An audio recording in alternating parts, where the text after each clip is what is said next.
TV, fridge, washing machine, AC எல்லாமே விற்கிறாரு. ரொம்ப நல்லா பண்ணிட்டு இருக்காங்க. நீங்க அவங்களுக்கு இந்த கான்ட்ராக்ட் கொடுத்தா அவங்களுக்கு ரொம்ப உதவியா இருக்கும் மேடம். பரவாயில்லம்மா, இருக்கணும்னு நினைக்கிற பொண்ணு.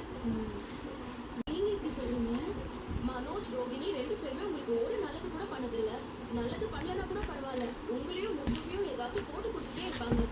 அது மட்டும் இல்ல, நீங்க பூ வியாபாரத்துல டெவலப் ஆகுறதே உங்களுக்கு பிடிக்காது. அது எனக்கும் தெரியும், உங்களுக்கும் தெரியும். ஆனா நானே அவர்கிட்ட போய் சொல்ல போறேன். நான் இந்த விஷயத்த ரோஹிணி கிட்ட தான் சொல்ல போறேன். ரோஹிணிக்கு அவங்க புருஷனை முன்னுக்கு கொண்டு வரணுங்கிற ஆசை இருக்கு. அவங்க கிட்ட சொன்னா போதும். அப்போ உங்களால ரோஹிணிக்கு ஒரு நல்ல பேர் வரப்போகுது. அப்புறம் ஸ்ருதி, நான் அவங்க கிட்ட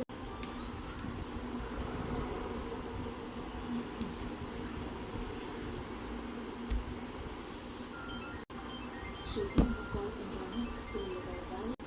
என்ன பதில் சொல்றதுன்னு யோசிச்சுட்டு இருக்கியா? ஏன் ஆண்டி இப்படி எல்லாம் சொல்றீங்க? நான் அப்படியெல்லாம் எதுவுமே நினைக்கல. இதுக்கு முன்னாடி கால் பண்ண நீ அட்டென்ட் பண்ணல? சாரி ஆண்டி, ஃபோன் சார்ஜில் இருந்துச்சு, அதான் நான் கவனிக்கல. அது அப்படிதான். கடன் வாங்க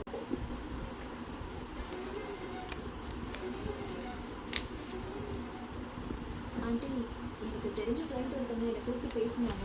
நிறைய அப்பார்ட்மெண்ட்ஸ் எல்லாம் கட்டியிருக்காங்க. அவங்க கட்டுற எல்லா வீட்லேயும் டிவி, ஃப்ரிட்ஜு, வாஷிங் மிஷின், ஏசின்னு எல்லா ஹோம் அப்ளையன்சஸோட கிளைண்ட்ஸ்க்கு கொடுத்து போகிறாங்க. இந்த ஆர்டர் நீங்கள் கொடுத்து அவங்களே கொடுத்தாங்க. என்ன இது உண்மையை சொல்லிடலாமா?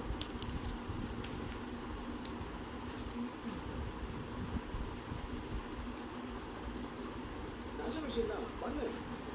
அதுக்கு கொஞ்சம்